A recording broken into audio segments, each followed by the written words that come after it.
ادھر کر بھائی دھیان بن کے رہے گا پاکستان۔ یہ نعرہ مسلمانوں نے اپنی دکانوں کے اوپر لکھا۔ اس وقت بھی ہندوستان کے اندر، انڈیا کے اندر ایسی مساجد موجود ہیں جہاں پر ہندو اپنے جانور باندھتے ہیں۔ دلی کا بہت بڑا روڈ، اس کے دائیں بائیں جتنے بھی درخت تھے، علماء کو شہید کرنے کے بعد ایک ایک درخت پر ایک ایک عالم دین کی لاش کو لٹکایا گیا۔ اب صرف آزادی نہیں چاہیے، آزادی میں مسلمانوں کی حکمرانی بھی چاہیے۔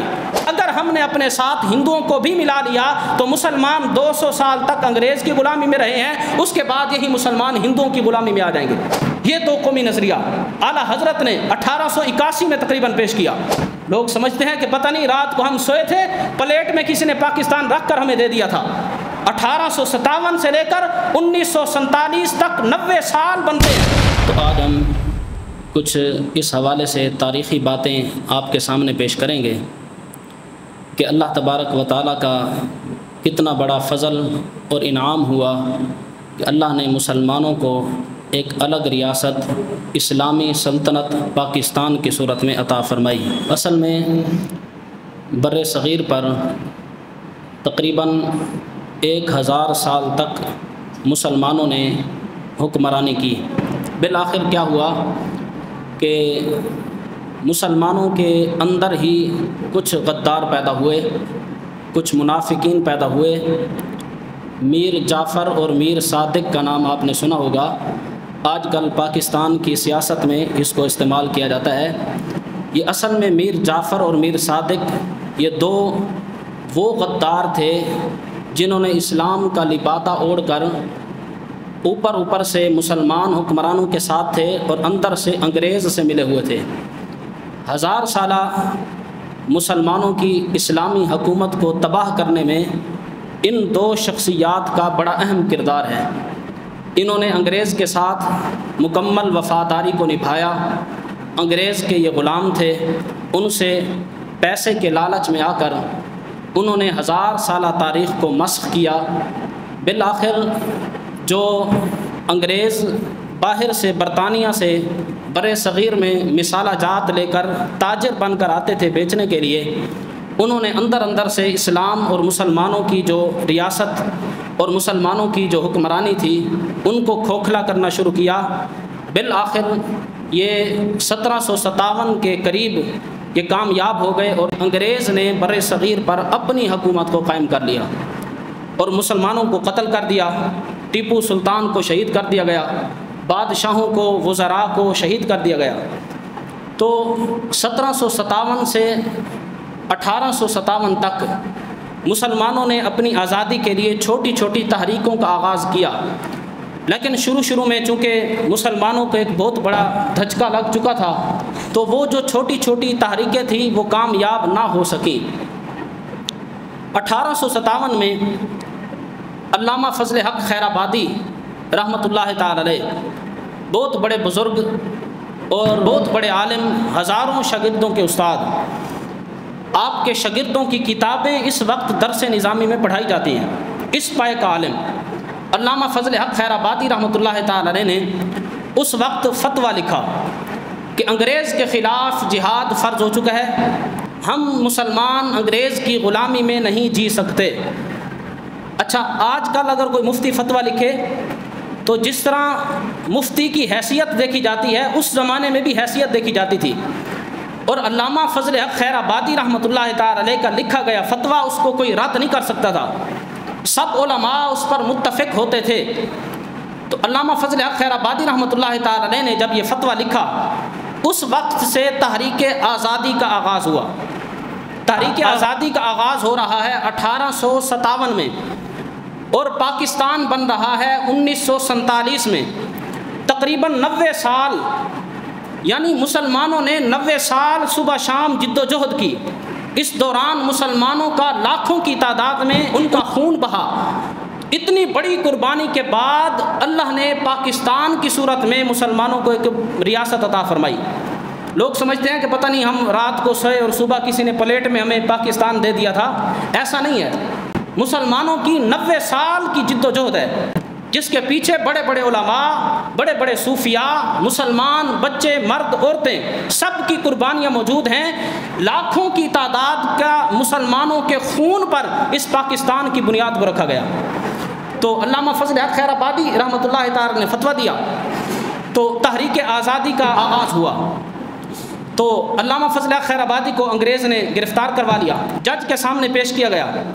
اچھا، وکیل نے کہا کہ جناب یہ جو پولیس جس بندے کو پکڑ آئی ہے یہ فضل حق نہیں ہے، یہ کوئی اور ہے، اور حقیقت میں وہ فضل حق تھے. اچھا، علامہ فضل حق خیر آبادی حضرت عمر بن خطاب کی اولاد سے تھے. جب آپ انگریز جج کے سامنے بولتے تھے تو پتہ چلتا تھا کوئی حضرت عمر بن خطاب کی اولاد سے بول رہا ہے.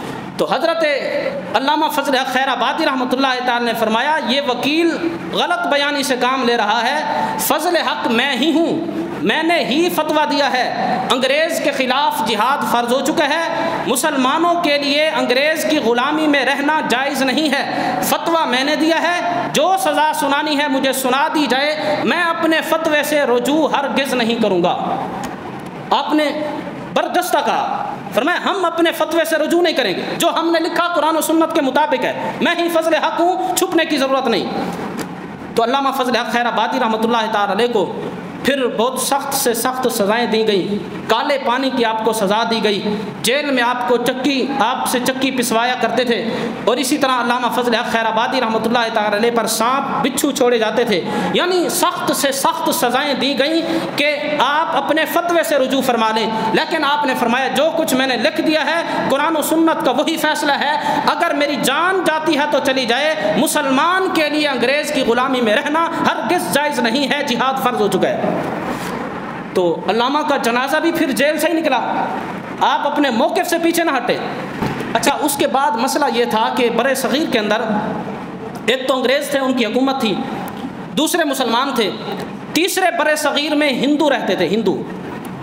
اب ہندوؤں کو بھی انگریز سے آزادی چاہیے تھی اور مسلمانوں کو بھی انگریز سے آزادی چاہیے تھی. یہ جو تحریک آزادی کا آغاز 1857 میں ہوا تھا، اس تحریک کے اندر مسلمان بھی شامل تھے، انگریز بھی شامل تھے. اب کیا ہوا، اسی تحریک کے کچھ کارکنان جب اعلیٰ حضرت رحمۃ اللہ تعالی علیہ کی بارگاہ میں پہنچے، اس وقت آپ حیات تھے، تو اعلیٰ حضرت بھی برِ صغیر کے بہت بڑے علماء میں سے آپ کا شمار ہوتا تھا. تو آپ نے ان کارکنان کو ارشاد فرمایا تھا، فرمایا دیکھو تمہاری ایک آنکھ کھلی ہے، دوسری آنکھ ابھی بند ہے، دونوں آنکھیں کھول کر جینے کی ضرورت ہے. تو انہوں نے کہا کہ اس کا کیا مطلب؟ آپ نے فرمایا کہ تم یہ تو کہتے ہو کہ ہمیں انگریز سے آزادی چاہیے، لیکن تم نے ہندوؤں کو اپنے ساتھ ملایا ہوا ہے. فرمایا ہمیں انگریز سے بھی آزادی چاہیے، ہمیں ہندوؤں سے بھی آزادی چاہیے.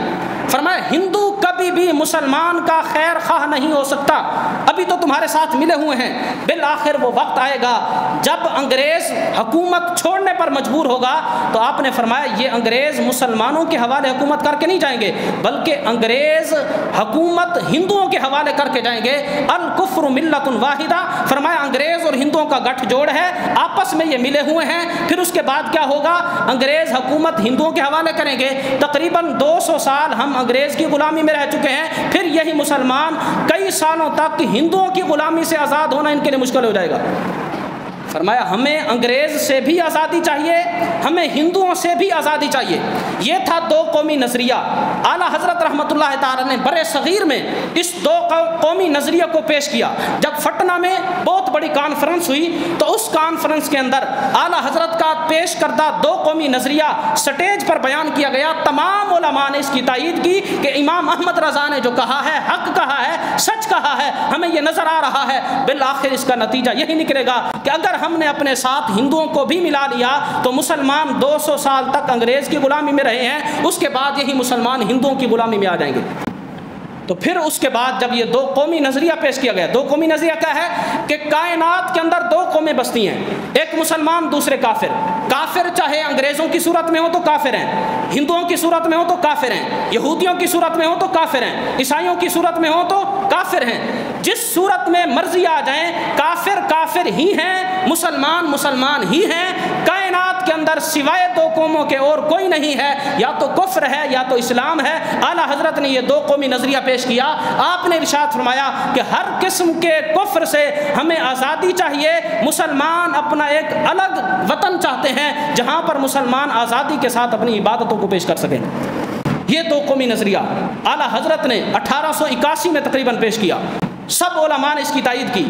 ابھی علامہ اقبال کو خواب بھی نہیں آیا تھا، ابھی قائد اعظم کو رہنما اور رہبر مقرر نہیں کیا گیا تھا۔ اس سے پہلے ہمارے علماء کی یہ قربانی ہے کہ علماء نے اتنی جد و جہد کی، صبح شام پوری ایک تحریک کا آغاز کیا گیا، اور مسلمانوں کو تو علماء نے یہ بتایا کہ ہم الگ قوم ہیں اور کفر الگ قوم ہے۔ اچھا، یہ جو 1857 سے تحریک آزادی چلی تھی، اب جب دو قومی نظریہ آ گیا، اب یہ تحریک آزادی مسلم لیگ میں تبدیل ہو گئی۔ پہلے تو تھی تحریک آزادی کہ ہمیں آزادی چاہیے، اب صرف آزادی نہیں چاہیے، آزادی میں مسلمانوں کی حکمرانی بھی چاہیے۔ اب یہ نظریہ آیا کہ صرف آزادی نہیں، آزادی مل جائے اور حکمران ہندو بیٹھا ہو، فرمائے یہ بھی منظور نہیں۔ اب اس کے بعد پھر دو چیزیں الگ الگ ہو گئی، ایک مسلم لیگ، یہ مسلم لیگ نہیں اب والی نہیں، یہ اور ہے، وہ مسلم لیگ اور تھی جو ہمارے علماء نے جس کی بنیاد رکھی، اس مسلم لیگ کا آغاز ہوا۔ ایک مسلم لیگ، دوسری کانگریس۔ کانگریس ہندوؤں کی ایک تحریک کا نام ہے، اور مسلم لیگ مسلمانوں کی تحریک کا نام ہے، جس میں بڑے بڑے علماء شامل تھے، پیر جماعت علی شاہ رحمۃ اللہ تعالی علیہ، سید نعیم الدین مراد آبادی رحمۃ اللہ تعالی علیہ، حضور غزالی زما احمد سعید کاظمی رحمۃ اللہ تعالی علیہ، بڑے بڑے علماء جس میں شامل تھے اور اس تحریک کو لیڈ کر رہے تھے۔ اچھا، اس کے بعد کیا ہوا؟ اب کانگریس الگ ہو گئی، مسلم لیگ الگ ہو گئی۔ آزادی دونوں کو چاہیے تھی، دونوں چاہتے تھے کہ ہمیں الگ الگ ملک چاہیے، انگریز سے ہم آزادی چاہتے ہیں۔ اب کیا ہوا کہ مسلمانوں کے اندر جو چھپے ہوئے آستین کے سانپ تھے، کچھ ایسے لوگ بھی تھے جو بظاہر اپنے آپ کو مسلمان کہتے تھے، نمازیں بھی پڑھتے تھے، کلمہ بھی پڑھتے تھے، لیکن اندر سے ہندوؤں کے ساتھ ملے ہوئے تھے، وہاں سے پیسے لیتے تھے، وہاں سے چندہ آتا تھا، اور مسلم لیگ کے اندر رہ کر کانگریس کا ساتھ دیتے تھے۔ یہاں تک کہ انہوں نے کہا تھا کہ اگر پاکستان کی پے بھی بن گئی تو میری داڑھی پیشاب سے موڑ دینا، اور بعض نے کہا کہ پاکستان کا نام لینا بھی گناہ ہے۔ لیکن اس وقت ہمارے علماء پر قربان جائیں، بڑے بڑے سجادہ نشین گدیوں پر بیٹھنے والے لاکھوں مریدوں کے ساتھ اپنے باہر نکلے، اور انہوں نے بڑے بڑے جلسے کیے اور لوگوں کو بتایا کہ پاکستان بنانا اس وقت کیوں ضروری ہے۔ کچھ لوگ کہتے ہیں کہ پاکستان بننے کا کوئی مقصد، کوئی فائدہ نہیں ہے، ایسا ہرگز نہ کہا جائے۔ اس وقت بھی ہندوستان کے اندر، انڈیا کے اندر ایسی مساجد موجود ہیں جہاں پر ہندو اپنے جانور باندھتے ہیں، موجود ہیں۔ وجہ کیا ہے کہ اوپر ہندو بیٹھا ہے، یہاں اوپر مسلمان بیٹھا ہے۔ مسلمانوں نے جو مسلم لیگ کا آغاز کیا تھا، انہوں نے کہا تھا کہ ہمیں صرف آزادی نہیں چاہیے بلکہ تخت پر اسلامی حکمران بھی چاہیے۔ تو جب ایک مرتبہ ایک بہت بڑی گدی کے سجادہ نشین خطاب کر رہے تھے، ایک بندہ کھڑا ہوا، اس نے کہا کہ جناب آپ لوگوں کا ذہن خراب نہ کریں، آپ میں سے ہی کچھ لوگ ہیں جو کہتے ہیں کہ پاکستان کی پے بھی بن گئی تو ہماری داڑھی پیشاب سے مونڈ دینا، تم آپس میں تو متفق ہو جاؤ، بعد میں ہمیں دعوت دینا کہ ہم مسلم لیگ کو ووٹ دیں۔ جب انہوں نے یہ کہا تو اس وقت اس پیر صاحب جن کا نام خواجہ محمد شفیع رحمۃ اللہ تعالی علیہ تھا، اس نے کہا اے چپ کر کے بیٹھ جا، تجھے کیا پتا پاکستان کی اہمیت اللہ اور اس کے رسول کے ہاں کتنی ہے۔ رات مجھے خواب میں رسول اللہ صلی اللہ علیہ وسلم نے دیدار کا شرف بھی بخشا ہے، اور حضور علیہ الصلوۃ والسلام نے مجھے یہ خوشخبری عطا فرمائی ہے کہ ان قریب ہم ریاست پاکستان بنا کر تمہارے حوالے کر دیں گے۔ میں تمہاری منہ کی باتیں ہیں، ہم آنکھوں سے دیکھ چکے ہیں کہ اللہ اور اس کا رسول چاہتے ہیں کہ پاکستان بنے، مسلمان آزادی کے ساتھ اپنی عبادتیں کریں۔ بہرحال یہ تحریک پھر بڑھتی گئی، علماء اپنی قربانیاں دیتے رہے، علماء ہرگز پیچھے نہیں ہٹے۔ علامہ کفایت علی کافی رحمۃ اللہ تعالی علیہ، جب ملکہ برطانیہ نے حکم دیا کہ اس عالم دین کو پھانسی پر لٹکا دیا جائے، جب علامہ کفایت علی کافی رحمۃ اللہ تعالی علیہ کو پھانسی کے گھاٹ کی طرف لے کر انگریز جا رہے تھے، اس وقت ان کی زبان پر یہ ترانہ تھا، یہ نعت پڑھ رہے تھے، کوئی گل باقی رہے گا، نئے چمن رہ جائے گا، بس رسول اللہ کا دین حسن رہ جائے گا۔ مطلب کیا ہے؟ علامہ یہ فرما رہے تھے کہ بڑے بڑے میرے جیسے علماء آئے، دنیا سے چلے گئے، ہر گل، ہر پھول، ہر باغ نے بالآخر تباہ ہو جانا ہے، لیکن تا صبح قیامت جس مذہب نے چمکتے رہنا ہے وہ رسول اللہ کا دین اور شریعت ہے۔ آپ نے فرمایا مجھے پھانسی پر چڑھانا ہے تو چڑھا دو، لیکن رسول اللہ کی شریعت کی حفاظت کا ذمہ اللہ نے اپنے ذمہ لیا ہوا ہے۔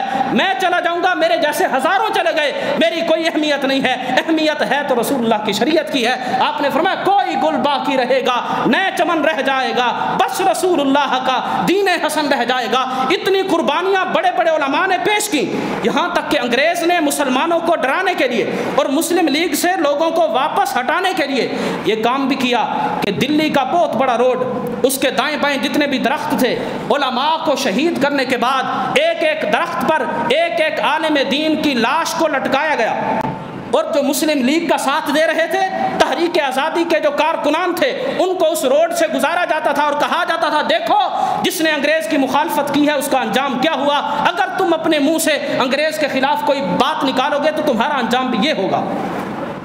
اتنی بڑی علماء نے قربانیاں دی، یہاں تک کہ توپوں کے منہ کے اوپر علماء کو باندھ کر گولے چلائے گئے، اور علماء کی جو ہڈیاں، علماء کا گوشت، ان کے جسم کا ایک ایک ٹکڑا دیواروں کے ساتھ جا کر چپک جاتا تھا۔ اس طرح علماء نے قربانیاں پیش کی، لیکن اپنے منشور سے پیچھے نہ ہٹے۔ علماء نے کہا کہ ہم کھڑے رہیں گے، ہم پاکستان بنا کر دم لیں گے۔ بالآخر کیا ہوا کہ جب مسلم لیگ کے اندر ہی کچھ مخالفین پیدا ہو گئے تو پھر مسلمان دکانداروں نے جو کارنامہ سر انجام دیا، انہوں نے اپنی دکانوں کے اوپر یہ نعرہ لکھ دیا تھا، ادھر کر بھائی دھیان بن کے رہے گا پاکستان۔ یہ نعرہ مسلمانوں نے اپنی دکانوں کے اوپر لکھا کہ ہمیں اتنا یقین ہے، ہماری دکانوں کے اوپر یہ بات لکھی ہوئی ہے، ہم مر بھی جائیں تو دیوار پر لکھا ہوا ہے ادھر کر بھائی دھیان بن کے رہے گا پاکستان، تیرا میرا رشتہ کیا، لا الہ الا اللہ۔ پاکستان کا مطلب کیا؟ لا الہ الا اللہ۔ دستور ریاست کیا ہوگا؟ محمد الرسول اللہ۔ یہ نعرے باقاعدہ دکانداروں نے اپنی دکانوں پر لکھے اور لوگوں کو بتایا کہ ہمارے علماء نے جو قربانیاں دی ہیں، ہزاروں کی تعداد میں جو شہید ہوئے ہیں، ایسے شہید نہیں ہو گئے بلکہ انہوں نے کچھ دیکھا تھا، ان کو کوئی بشارتیں ملی تھی۔ اولیاء، صوفیاء، خود اللہ کے رسول صلی اللہ تعالی علیہ وسلم خوابوں میں تشریف لا کر حضور علیہ الصلوۃ والسلام نے بشارتیں عطا فرمائی تھی کہ ہم ان قریب ریاست پاکستان بنا کر تمہیں عطا فرما دیں گے۔ اس کرۂ ارض پر صرف دو ملک ہیں جن کو لا الہ الا اللہ اس نظریے کی بنیاد پر بنایا گیا، دو ریاستیں، ایک ریاست مدینہ جس کے بانی خود میرے آقا ہیں، حضور علیہ الصلوۃ والسلام نے اس ریاست کو لا الہ الا اللہ اس بنیاد پر قائم کیا تھا۔ دوسری ریاست اس کرۂ ارض پر اب تک جو ہے صرف پاکستان ہے، اس کا نظریہ، اس کی بنیادوں میں لا الہ الا اللہ ہے کہ ہم پاکستان بنا رہے ہیں صرف اس مقصد کے لیے کہ لا الہ الا اللہ کا بول بالا ہوگا اور محمد الرسول اللہ کی شریعت تخت پر ہوگی۔ اس وقت پاکستان کے آئین کے اندر یہ بات لکھی ہوئی ہے، اور جب سے پاکستان بنا تب سے لکھ دیا گیا تھا کہ پاکستان کا کوئی ایک قانون بھی قرآن اور سنت کے مخالف نہیں ہوگا۔ پاکستان کے آئین میں یہ بات لکھی ہوئی ہے کہ پاکستان کو لا الہ الا اللہ محمد الرسول اللہ اس بنیاد پر بنایا گیا تھا۔ اس پاکستان کے اندر کوئی ایک قانون بھی ایسا نہیں ہوگا جو قرآن سے ٹکراتا ہو یا رسول اللہ کی شریعت سے ٹکراتا ہو۔ کیوں؟ کیونکہ اس کے پیچھے اتنے بڑے علماء، بڑے بڑے صوفیاء نے اپنی قربانیوں کو پیش کیا صرف اس خاطر کہ تخت پر رسول اللہ کا دین ہوگا۔ لوگ سمجھتے ہیں کہ پتہ نہیں رات کو ہم سوئے تھے، پلیٹ میں کسی نے پاکستان رکھ کر ہمیں دے دیا تھا۔ 1857 سے لے کر 1947 تک 90 سال بنتے ہیں، 90 سال تک مسلمانوں نے ایک پوری تحریکوں کو چلایا، رات دن جد و جہد کی، 90 سال کی محنت کے بعد اللہ تبارک و تعالی نے وطن عزیز پاکستان اس امت کو عطا فرمایا۔ ہم دعا کرتے ہیں کہ رب تعالیٰ پاکستان کو تا صبح قیامت آباد و شاد رکھے، پاک فوج کو اللہ تبارک و تعالیٰ ہمیشہ آباد و شاد رکھے، اور ہم دعا کرتے ہیں کہ رب تعالیٰ پاکستان کو کوئی ایسا حکمران عطا فرمائے جو حضرت عمر بن خطاب کا جانشین ہو، جو حضرت عثمان غنی کا جانشین ہو، جو حضرت مولا کائنات مولا علی المرتضیٰ شیر خدا رضی اللہ تعالیٰ عنہ کا جانشین ہو۔ آمین۔